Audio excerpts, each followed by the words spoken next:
रहे हैं आंखों देखी। पार्टी और आप देख रहे हैं आपको देखिए।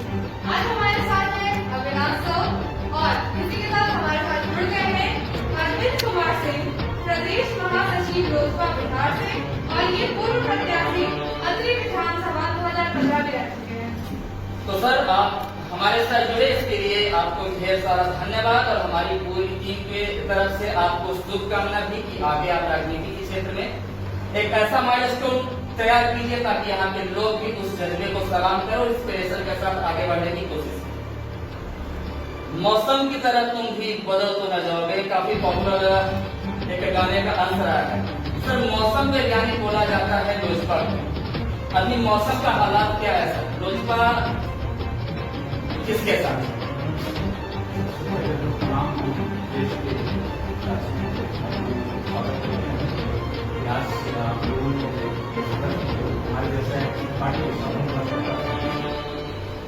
देखिए अभी जो पार्टी का बिहार विधानसभा चुनाव होने वाला है, सभी पार्टी ने अपनी तैयारी की और हम इसको मानते हैं। बड़े नेता भी कहते हैं कि मौसम विज्ञानी। देखिए किसान वो भी अच्छा होता है जो अपने खेतों से दूर। आप पिछली बार प्रत्याशी रह चुके हैं एवं इस बार भी, क्योंकि आप अपने पार्टी के एक अच्छे कद के नेता हैं और यहाँ के लोगों की चाहत भी आपसे जुड़ी रहती है। अगर आप विधायक बनते हैं तो आपके क्षेत्र में आपकी पर्सनल क्या की जाए, क्योंकि ये सबसे पहले जो लोग आपसे जुड़े हुए वो जानना चाहते हैं। तो आपका आपकी क्या वो तरीके होंगे जिससे इस क्षेत्र का? बहुत आपको स्वागत करते हैं कि आप इंटरव्यू में हमारे मन की बात आपने पूछा है। पहली बार पहली बार आपने मेरी मन की बात पूछा है। देखिए हम एक बात अपने तमाम जब क्षेत्र में अपने जनता के पास जाते हैं, चाहे तमाम राजनीतिक पार्टी के नौजवान साथी मिलते हैं, प्रेस के साथी मिलते हैं, हमारे यहाँ जो कल्चर बन गया है विकास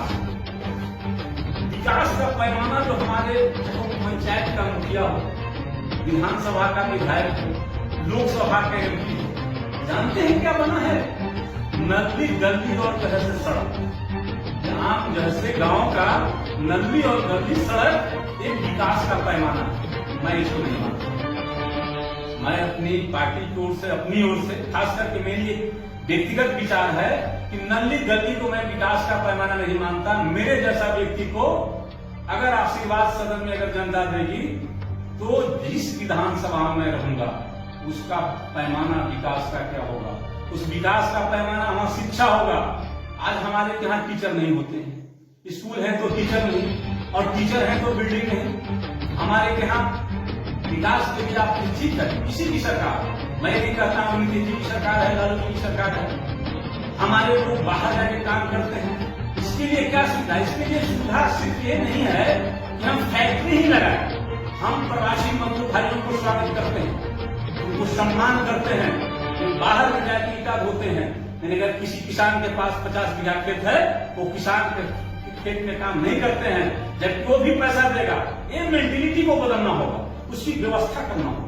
मैं चाहूंगा तमाम बिहार के किसानों से कि अगर आपसे खेती नहीं होता है, आप टीम बनाइए। सरकार को पहल करना चाहिए, सरकार को ऑटोनोमस बॉडी बनाना चाहिए कि जो हमारे कहा जमीन खाली रह जा रहा है, बढ़ती रह जा रहा है, वो जो हाथ बाहर में जाकर काम कर रहा है, पंजाब हरियाणा में काम कर रहा है, बिहार की धरती पर काम करे और बिहार के किसान उसको कहे कि भाई आप इसके मालिक हो, आप उपज करके हमको दो और आप भी दो। वो भी एक जो है यहाँ का लोगों के विकास का मुद्दा होगा। मैं कहना चाहता हूँ विधानसभा के लोगों के, जो भाई आप नदी गली की बात करते हो, जब तक उस विधानसभा में बाहर से सेंट्रल योजना लाके बड़ी बड़ी कंपनियां का काम प्राइवेट कंपनी को लाकर स्वागत करके नहीं बैठाइएगा, तब तक विधानसभा और जैसे बिहार का हर विधानसभा लोगों का विकास नहीं होगा। और मैं जिस विधानसभा में लड़ूंगा या मैं जीतूंगा तो उस विधानसभा का एक मॉडल विधानसभा बनाने का सोच है कि जो पूरे बिहार विधानसभा मेरे विधानसभा के देख के चलेगा। ये हमारी सोच। 5 साल के बाद जब इंटरव्यू होगी तो सर आवाज यही बुलंदी।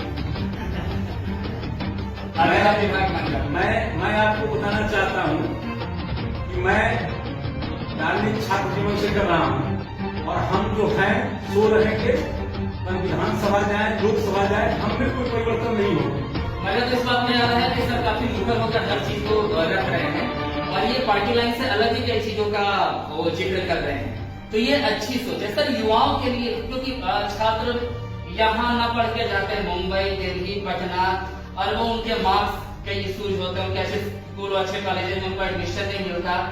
तो ये युवा जब यहाँ अच्छी पढ़ाई कर पाता है या पढ़ाई उसने पूरी कर ली, तो रोजगार का सृजन अपने क्षेत्र में ना होकर मुंबई, दिल्ली जाने की जरूरत पड़ता है। तो युवाओं को देखिए, इसके लिए तो सरकार को पहल निश्चित करनी चाहिए, तमाम नेताओं का, सब दलीय नेताओं का पहल करना चाहिए कि अगर आपके पास रॉ मटेरियल है और उसकी फैक्ट्री नहीं है तो रॉ मटेरियल तो आप बाहर भेजने में करेंगे। तो अगर अच्छी चीज आपके पास है तो उसको उपयोगिता भी आपके यहाँ होना चाहिए। इसी व्यवस्था में सरकार में हम हैं और आगे भी सरकार मेरी बनेगी, एकदम निश्चित है।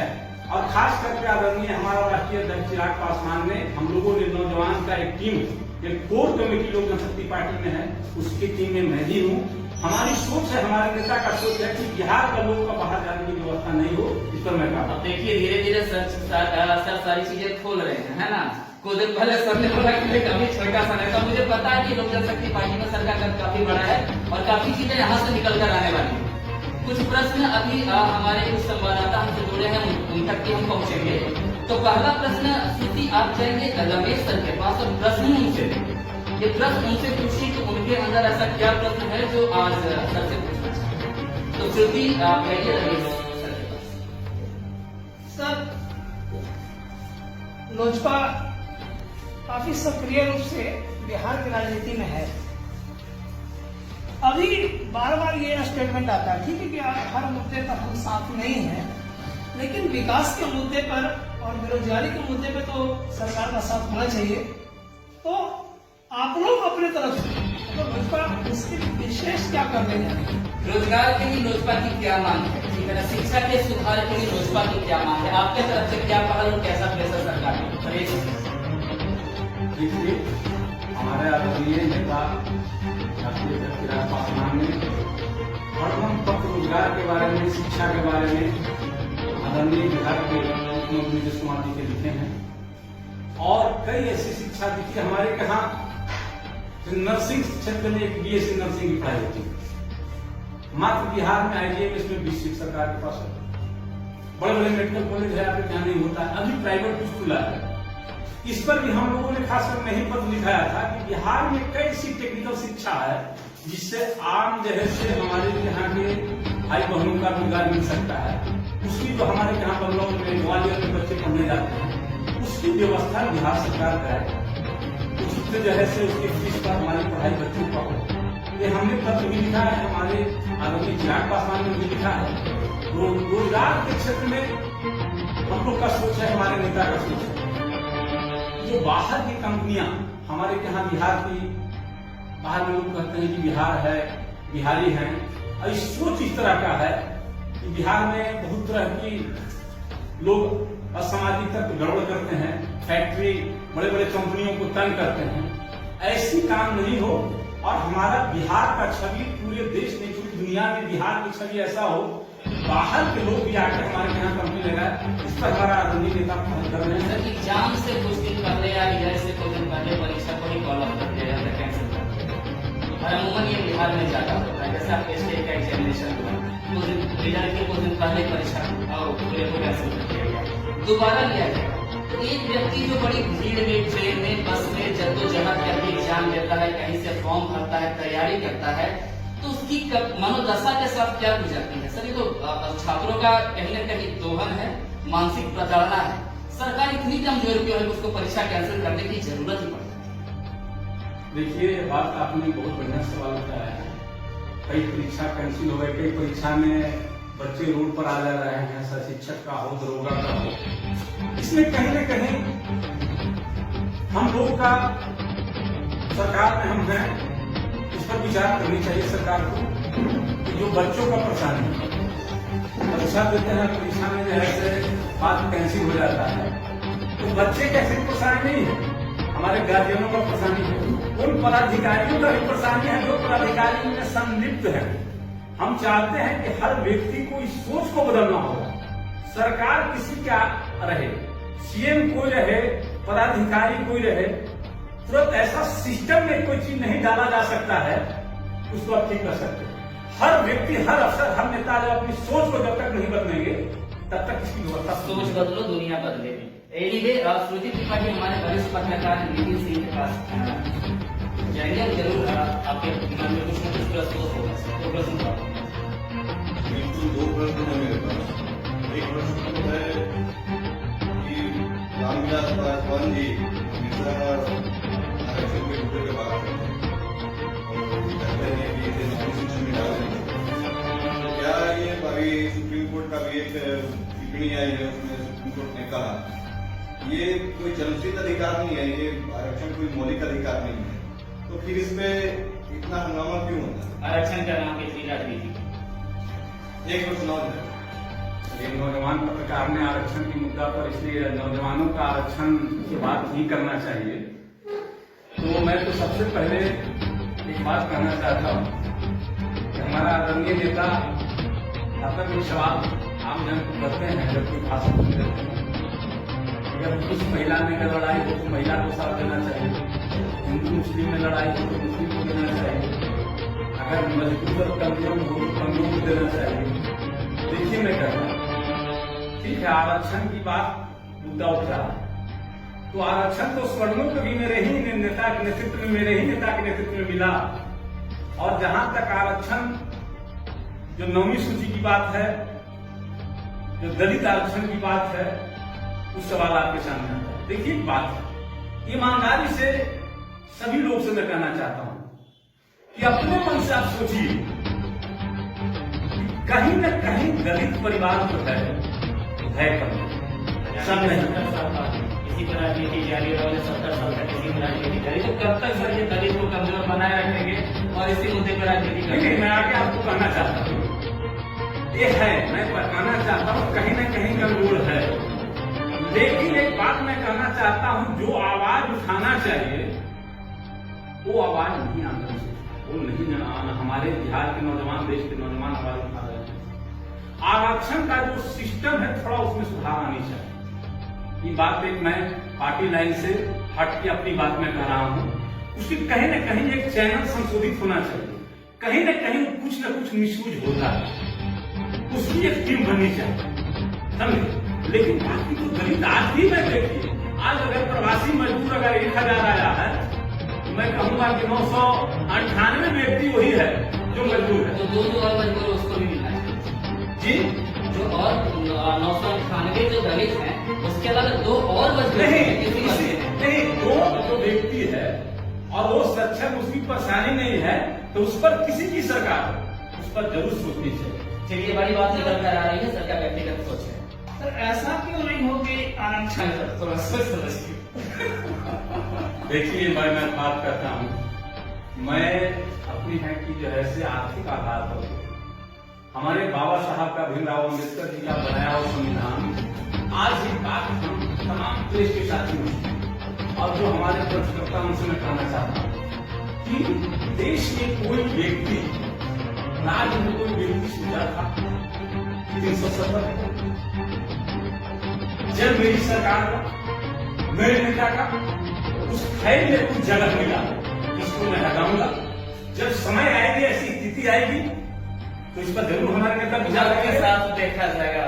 चलिए, बड़ी बात ये भी निकल कर आई है। एक प्रश्न और आपने पूछना चाहिए। प्रश्न चाइना के साथ, उसको देख के सर आपको क्या लगता है, हमारी स्थिति क्या है, हमारी सेना की तैयारी क्या है, और हम चीन को माकूल जवाब कैसे दे सकते हैं? चाइना के खिलाफ कुछ हो रहा है? सबसे पहले तो तमाम सेनाओं के जवानों को देता हूँ। और मैं एक बात करता हूँ, देखिए नरेंद्र मोदी जी की सरकार है, नरेंद्र मोदी जी कहते हैं करते हैं और बहुत बाहरी दिखावा नहीं करते। देखिए हर व्यक्ति होता क्या है कि किसी व्यक्ति को बार बार अगर आप बात कर रहे हैं, किसी व्यक्ति को बार बार दबा रहे हैं और वो व्यक्ति मजबूत भी हो गया है, तो कहीं न कहीं साइकोलॉजिकल उसका हट जो है, उस व्यक्ति का सोच में ऐसा लगता है कि हम उस व्यक्ति से कमजोर नहीं है। कांग्रेस की सरकार में चाइना से हरदम मुंह मोड़ने का काम किया। चाइना से हरदम अपनी ताकत को कमजोर अपने अंदर साबित करने का काम किया। इसके कारण चाइना का देश का लोग का चाइना का सेना का मन जो था बढ़ा हुआ था, उसको एक पता नहीं था कि ये नरेंद्र मोदी की सरकार है। देश भारत देश का एक 30 करोड़ जनता ताकत हो गया है। कांग्रेस की सरकार निर्वाल हुई मोदी की सरकार। मैं कहना वहीं पर पहुंचाना आपको कहना चाह रहा हूँ। देखिए आप ना, आप जो है उसकी जो मनोवृत्ति था वो था कि हम वही काम करें, लेकिन मैं एक बात बता देना चाह रहा हूँ, वार नहीं हुआ, वार हुआ तो उसका काउंटर भी किया और नरेंद्र मोदी सरकार इसकी बदला भी लेगा। और आज आपका देश का, जब से नरेंद्र मोदी जी हमारे आदरणीय देश के प्रधानमंत्री बने हैं, देश का ग्राफ विदेशों में और विदेश पॉलिसी में जो बढ़ा है आपका सम्मान देश का, तो सारी जनता जानती है, सारे नेता जानते हैं, हमारे प्रेस मीडिया के साथी जानते हैं। इसलिए हमारा अभी रक्षा मंत्री, गृह मंत्री, माननीय प्रधानमंत्री जी आपस में मीटिंग किए हैं और उसकी तैयारी पूरे देश की जनता उसके लिए तैयार है। आपको देखिए कि बिहार पुलिस के आपका एसोसिएशन के अध्यक्ष ने कहा है कि मैं भी बॉर्डर पर लड़ने जाऊंगा। पूरे देश की जनता इसके लिए तैयार है। और चाइना जो सपना देख रहा है, अगर चाइना स्वतः आप लोग को मजबूत समझ रहा है और कह रहा है कि हम पार कर रहे हैं, तो कभी नेपाल के साथ सहारा ले रहा है, कभी पाकिस्तान का सहारा ले रहा है। और लड़ना है तो फिर देखा आमने सामने आ जाओ, क्यों अगर तो उसी से मदद ले रहा है। आदरणीय नरेंद्र मोदी की सरकार में भारत इतना मजबूत हो गया कि नेपाल में। देखिए आप, एक कहा जाता है, कहावत है, ये इतिहास कहा है कि अच्छे लोग तो बहुत हैं, उन्हीं से तो बचे। तो एक बात है, नरेंद्र मोदी सरकार क्या करेगा नहीं करेगा वो चाइना जान रहा है। चाइना नेपाल भी पूछता रहा है और जो बड़े लोग होते हैं उसके छाया में छोटे लोग जीते हैं। तो क्षेत्रीय प्रश्न आपके पास जरूर। हाँ सर, एक सवाल है कि बात आरक्षण की जा रही थी, तो एक सवाल आया है कि कई ऐसे एग्जाम्स होते हैं जहाँ पे आरक्षण की वजह से जिनको आरक्षण है उनका कम मार्क्स होने पे भी उनका सिलेक्शन हो जाता है। सिद्धार्थ ये क्वेश्चन है कि उनका कम मार्क्स होने पे भी सिलेक्शन हो जाता है, मगर जनरल कैटेगरी के जो लोग होते हैं, वो स्टूडेंट होते हैं, वो ज्यादा मार्क्स लाकर भी उनको वो जॉब नहीं मिलता। सिद्धार्थ जी आपका प्रश्न तो हमारे आदरणीय प्रधानमंत्री जी आपको स्वर्ण को भी 10% आरक्षण देने का काम किया। और आप देखिए मैंने बहुत नेताओं ने स्वर्ण की आरक्षण की लड़ाई हम लोग भी लड़ते थे, हम लोग भी इसकी आवाज उठाते थे। तो नेता तो 10% आरक्षण देने का काम पहले से इस बार कुछ आरक्षण तो जरूर वैसे सवर्णों को भी मिला है जिनकी स्थिति फिनेंशियली बहुत स्ट्रांग नहीं थी। एनीवे आप कोई प्रश्न?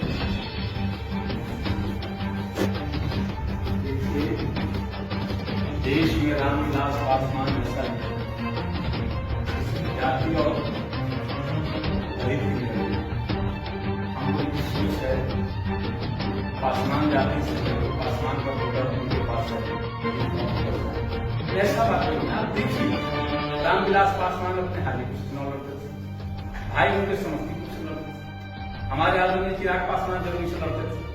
आप वोट का एनालिसिस देखिएगा तो सबसे ज्यादा वहां स्वर्णों का वोट। इसलिए ऐसा नहीं कहा जा सकता है कि रामविलास पासवान सिर्फ देश में दलित का लीडर है और पासवान का लीडर है। रामविलास पासवान देश का सर्वमान्य नेता है और सभी लोगों का, सभी का प्यार उनके साथ जुड़ा हुआ है और सबका सम्मान जुड़ा हुआ है। और आज कल शाम को एक प्रश्न मेरे पास आया, तो प्रश्न था कि नल जल जो परियोजना है डीवीसी का, उसमें बहुत धांधली हुई है। कई जगह नल जल वो 250 की जगह 70 की पाइप जितना नीचे रहना चाहिए वो उतना गया नहीं, अभी उतना है तो पानी नहीं, पानी है तो बस वो बहे जा रहा है, उसका कोई अच्छे से रख रखाव नहीं। तो ये जो योजनाएं आती हैं और करप्शन की भेंट से, देखिए हम शुरू में भी आपको बताया था हम अपनी सोच नहीं बदलेंगे तब तक जो हम अपने सरकार से, अपने नेताओं से, पदाधिकारियों से जो आशाएं रखते हैं पूरा नहीं होगा। हम पूछते हैं कि जिस तरह बोरिंग हो रहा है, किसी न किसी के दरवाजा होगा, किसी न किसी व्यक्ति का काम होगा, वहाँ कोई न कोई ठेकेदार कर रहा होगा। अगर ऐसा है तो उसकी जांच की व्यवस्था होनी चाहिए और दोषी पदाधिकारी, दोषी जो ठेकेदार है, विधायक बनते हैं तो अरविंद सिंह विधायक क्या इसकी जांच की मांग करेंगे अपने विधानसभा में? मैं विधायक नहीं हूँ, एक आम जनता हूँ, तो भी मैं मांग कर रहा हूँ। मैं सरकार का एक पार्ट हूँ, फिर भी मैं मांग कर रहा हूँ कि अगर ऐसी व्यवस्था है, ऐसी गड़बड़ी है, तो फर्दर जांच होनी चाहिए और जो अधिकारी दोषी हैं, जो ठेकेदार दोषी हैं, उन पर FIR होनी चाहिए। लेकिन एक आग्रह आपको चैनल के माध्यम से आम जनता से करना चाहूंगा, इस तरह की बात जहाँ जिस नली गली जिसके मकान के सामने होता है, उनकी भी एक जिम्मेदारी बनती है। वो भी देखे, वो भी सूचना में होता क्या है, उसके दरवाजे पर नहीं, मेरे दरवाजे पर सपरे गाड़ दीजिए। इस सोच को बदलना हो, खास करके बिहार की जनता हूँ, तब सुधार। मांझी की घर वापसी निश्चित है। देखिए, तो बड़े नेताओं का मांझी को तो मैं स्वागत करता हूँ, मेरे गार्जियन है और मेरा वोटर भी। हमारे विधानसभा में उनका घर, हमारे मतदाता है, हमारे गार्जियन है, हम उनका स्वागत करते हैं। और मेरे यहाँ मैं बड़े नेताओं से भी आग्रह करूंगा, एकदम दरवाजा खुला हुआ है, वहाँ उनकी स्वागत है। कोई प्रश्न आपके पास आया है स्मृति? तो सर, आपने बहुत मुद्दों पे काफी मुखर तरीके से अपनी बात रखी। आखिरी प्रश्न नहीं, आपकी एक सोच, जो एक एडवाइस के रूप में आप युवा वर्ग जो इस बार वोटर करने वो बुजुर्ग साइकिल की आखिरी वोटिंग हो गई, वैसे लोग जो काम के तलाश में दर दर बैठे हैं, इस बार वो वोट करेंगे तो किस सोच के साथ करेंगे और आप उनको क्या समझेंगे? हमको बिहार के तमाम हम लोग एक संदेश जरूर देंगे कि आप अपनी सोच को बदलिए और अपने घर में कुछ कठिनाई भी हो उसको सहन करके आत्मनिर्भर होइए। और हम नौजवानों की खास करके कहेंगे, चाहे किसी पार्टी की सरकार, मेरी सरकार हो, मैं गद्दी पर, कि अपनी आवाज को बुलंद करके बिहार में स्थापित होने की बात रखें और सरकार से मांग करें कि हमारी जगह बिहार में है, बिहार का बेटा है, बिहार का पुत्र है, बिहार की माँ का धरती का बेटा है, हमारा काम, हमारा विकास बिहार में होना चाहिए। इन नौजवानों को एकजुट होकर बात समस्या को रखना पड़ेगा। और दूसरी बात, किसी की सरकार हो, इस पर अगर बिहार अगर जागरूकता है, चलिए सर, आप हमसे जुड़े और अपनी बातों को काफी मुखर तरीके से आपने रखा, पार्टी गाइडलाइन से भी अलग जाकर आपने अपनी बातें रखी, आपने अपनी सोच रखी, लोगों को समझाने की कोशिश किया कि किस तरह से लोग इस वर्तमान स्थिति में जो कोरोना काल के बाद जो परिवेश पूरी तरह से बदला, उस परिवेश में अपने आप को कैसे ढाल सकते हैं। और आपने ये भरोसा दिलाने का भी कोशिश किया कि आम जनों को परेशानी नहीं होगी अगर आप विधायक बन जाते हैं, तो चीजें ज्यादा आसान तरीके से उन तक पहुंच पाएंगे। तो अगर युवा कहीं परेशान होते हो तो एक बार इनका नाम और इनका चेहरा आप देख चुके हैं, नाम तो पहले से जानते होंगे, इनका चेहरा आप देख चुके हैं, चलो एक बार अलार्म बजाएं। आप देख रहे हैं आंखें देखी।